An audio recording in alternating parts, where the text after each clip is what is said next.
오늘 저와 여러분 주신 하나님의 말씀 구약성경 느헤미야 1장 1절 말씀, 구약성경 느헤미야 1장 1절 말씀, 제가 가진 성경 726쪽입니다. 구약성경 느헤미야 1장 1절 말씀,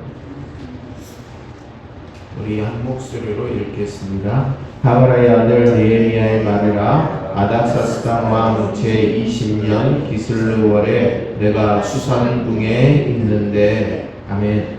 오늘부터는 느헤미야서 말씀을 통해 함께 은혜를 나누고자 합니다. 느헤미야의 이름의 뜻은 여호와께서 위로하셨다라는 뜻입니다.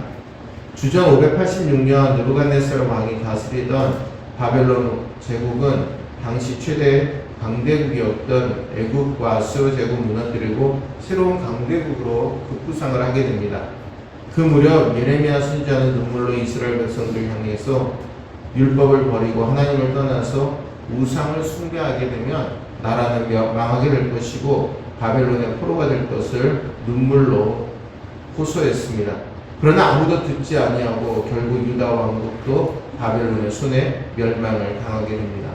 그로부터 70년이 지난 후에 새로운 강대국인 페르시아 제국이 등장하게 되고 유다 백성들은 포로에서 벗어나 고국으로 귀환하는 새로운 전기를 맞이하게 됩니다. 그러나 파괴된 예루살렘 그리고 성벽을 재건하는 데는 수많은 어려움과 시련이 그들에게 기다리고 있었습니다. 두 번째 귀환은 아닥사스당 왕 때에 에스라의 인도하에 이루어지게 됩니다. 그리고 느헤미야를 중심으로 세 번째 귀환이 이루어지게 됩니다. 그러나 포로에서 귀환되는 기쁨을 누리기 전에 소망 가운데 의욕적으로 시작되었던 성전 공사는 점점 난관에 부딪히게 되고 결국 중단되게 됩니다. 백성들은 공사가 중단되자 새로운 환경에 생존하기 위해 자신들의 집을 단장하고 밭과 포도원과 그리고 과수원을 가꾸는데 더욱 힘을 쏟습니다. 그때 하나님께서 느헤미야를 통해서 하나님의 구원 역사를 이루어 가십니다.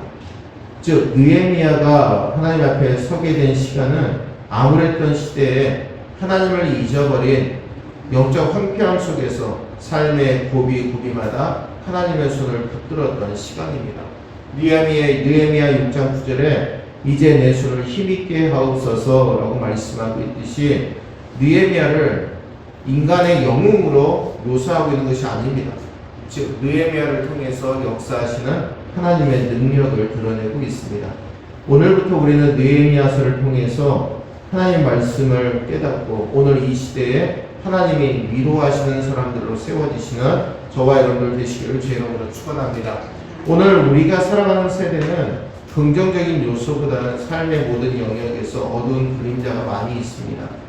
우리 시대의 삶의 상황 속에서 예수님을 주로 믿고 믿음으로 살아간다는 것은 결코 쉬운 일은 아닙니다. 그럼에도 불구하고 하나님께서는 하나님이 위로하시는 사람 느헤미야를 통해서 이스라엘의 구원 역사를 이루어가고 계십니다. 느헤미야서의 말씀이 오늘 저와 여러분들에게도 위로와 기쁨, 능력이 될 줄로 믿습니다. 오늘 본문 1절의 말씀의 주제는 이름값하며 살아가야 된다는 겁니다. 오늘 1절에 하가라의 아들 느헤미야의 말이라. 아닥사스당 왕 제20년 기슬르월에 내가 수산궁에 있는데. 아멘. 남유다는 BC 586년 바벨론의 느부갓네살에 의해서 멸망당하게 됩니다. 예루살렘 성전은 불탔고 그들이 하나님께 제사 드릴 때 사용되었던 성전의 그릇들과 그리고 진귀한 보물들은 약탈을 당하게 됩니다. 그로부터 70년이 지난 후에 바벨론 성전에서 새로운 바사, 즉 페르시아 정권으로 교체가 되죠.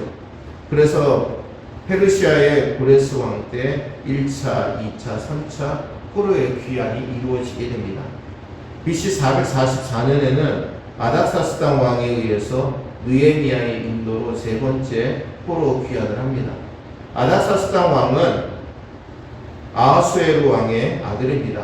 아하수에로는 에스더가 남편으로 섬겼던 인물이기도 합니다. 그러면 느헤미야는 어떤 사람입니까? 그의 삶의 배경에 대해서는 자세하게 알 수는 없습니다. 근데 오늘 본문에 보니까 오늘 본문의 1절에 하가라의 아들 느헤미야의 말이라. 아멘. 오늘 본문에 하가라의 아들이라고 분명하게 밝히고 있습니다. 바벨론 포로 중에서 태어난 바벨론 포로 2세대였을 것으로 추정이 됩니다. 한마디로 말해서 국가의 운명이 풍전등 앞에 놓이고 조국을 빼앗기고 슬픔과 그리고 이방 민족의 포로가 되어서 낯선 이방 땅에 살아야 하는 느헤미야의 환경은 그리 쉽지 않았을 것입니다.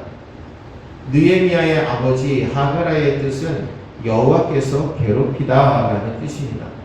하나님께서 바로 이스라엘 백성들이 이방 민족의 포로되어가는 눈물 속에서 나온 이름의 뜻이 바로 이 하가라의 이름의 뜻입니다.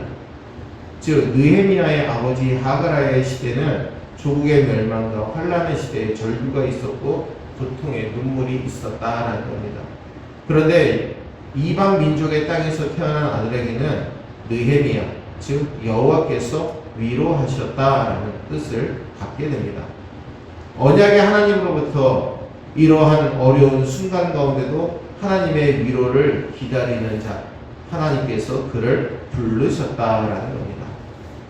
느헤미야의 부모들은 사랑하는 아들 느헤미야를 통해서 반드시 하나님의 언약은 변하지 아니하고 하나님께서 위로하신다라는 확신과 믿음이 있었기 때문에 아들의 이름을 느헤미야, 즉 여호와께서 위로하셨다라고 짓게 됩니다. 그런 하나님의 은혜와 축복 속에 그 이름대로 이방 땅에서 출세를 하게 되죠. 수상궁입니다. 아닥사스다 왕에게는 몇 개의 궁이 있었는데 그 중에서도 수상궁이 가장 좋은 궁궐이었다라고 전해집니다. 그는 추운 겨울에도 따뜻한 수상궁에서 왕의 부귀와 영화를 함께 누릴 수 있었습니다.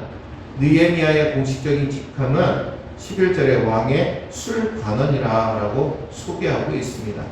고대 금동 문화에서 술관원이란 왕의 전적인 신뢰를 받는 중요한 직책입니다.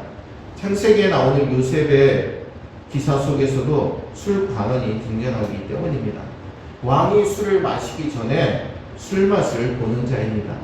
왕이 마시는 술에 독약이라도 타게 되면 왕은 죽습니다. 즉 왕의 생명을 책임지는 신복과 같은 자였죠. 느헤미야는 모든 백성들의 고난과 시련을 당하는 시대에 포로로 붙들려온 상황 속에서도 출세의 길을 달리는 자였습니다. 그런데 그는 왕궁에서의 부귀 영화, 개인적으로 누릴 수 있는 수많은 특혜를 가졌지만 그는 자신의 그러한 좋은 자리에 안주하지 않았다라는 겁니다. 그 이유가 무엇입니까? 그의 부모가 지어준 느헤미야, 즉 여호와께서 위로하셨다라는 이름값을 하기 위해 하나님께서 주신 사명을 붙들고 살았던 사람입니다. 오늘 우리는 다 이름을 갖고 있습니다. 저와 여러분들의 이름에도 다 뜻이 있을 줄로 압니다. 근데 예수님을 믿고 구원받은 사람들에게 공통적인 이름이 있습니다. 거룩한 하나님의 백성으로 구별되었다라는 선도, 그리고 또한 주 예수 그리스도를 구주로 영접한 그리스도인이라고 하는 이름을 갖고 살아가고 있습니다.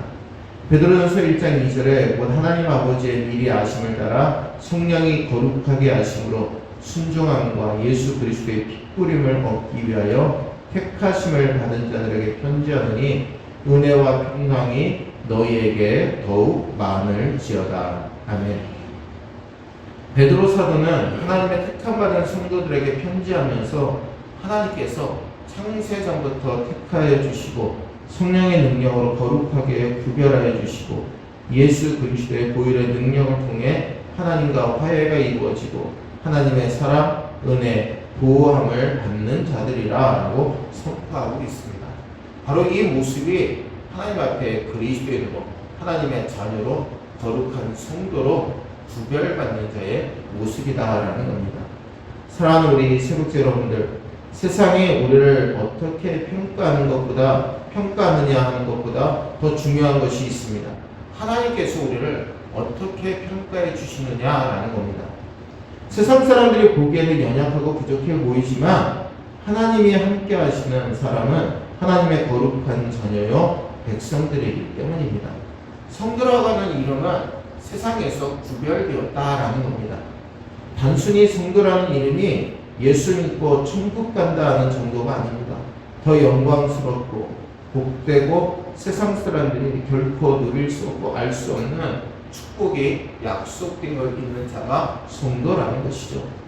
느헤미야가 포로로 잡혀가서 이방 민족의 땅에서 살았지만 그의 이름처럼 하나님께서 위로하셨다라는 그 이름에 걸맞게 살아가고자 애썼던 것처럼 저와 여러분들도 우리의 인생을 통해서 우리의 남은 인생 성들어가는 이름에 그리스도인이라고 하는 그 이름에 부끄럽지 않는 삶, 바로 저와 여러분들 살아가시기를 주 앞에 서시는 우리 모두가 되시기를 주 이름으로 축원합니다.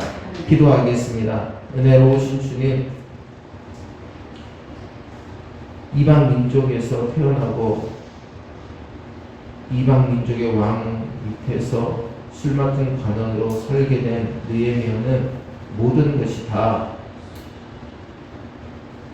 그에게는 너무나 좋은 상황들이 계속되어지고 있었습니다.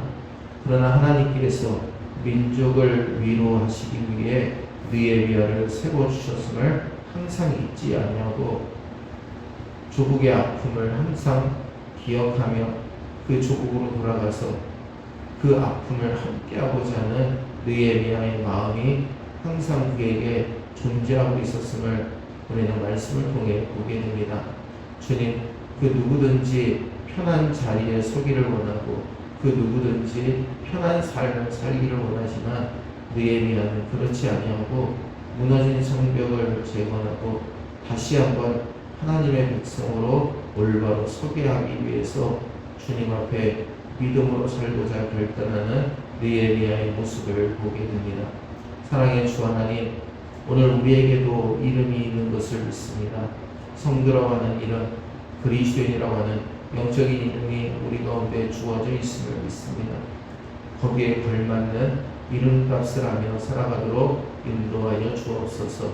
연약하고 부족한 우리들 강건하게 도와주시고 세상 사람들의 평가보다 하나님의 평가에 더 귀를 기울이고 그 평가를 더 두려워하고 그 평가에 걸맞는 삶 살아갈 수 있게 달라고, 정말 내가 박한 평가를 받았다면 하나님 앞에 더 좋은 평가를 받기 위해서 애쓰고 주님 앞에 믿음으로 설 수 있는 우리 모두가 되게 인도하여 주옵소서.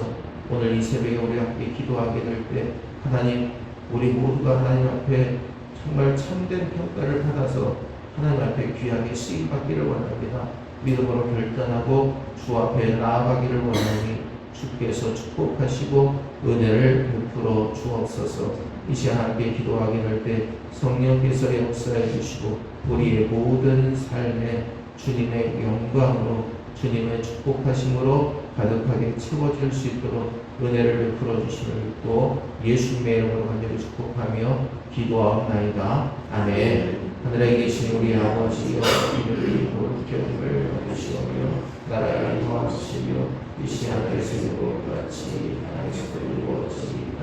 오늘날 우리에게 용할 양식을 주옵시고 우리가 우리에게 죄를 사하여 준 것 같이 우리 죄를 사하여 주옵시고 우리를 시험에 들게 하지 마옵시고 다만 악에서 구하옵소서.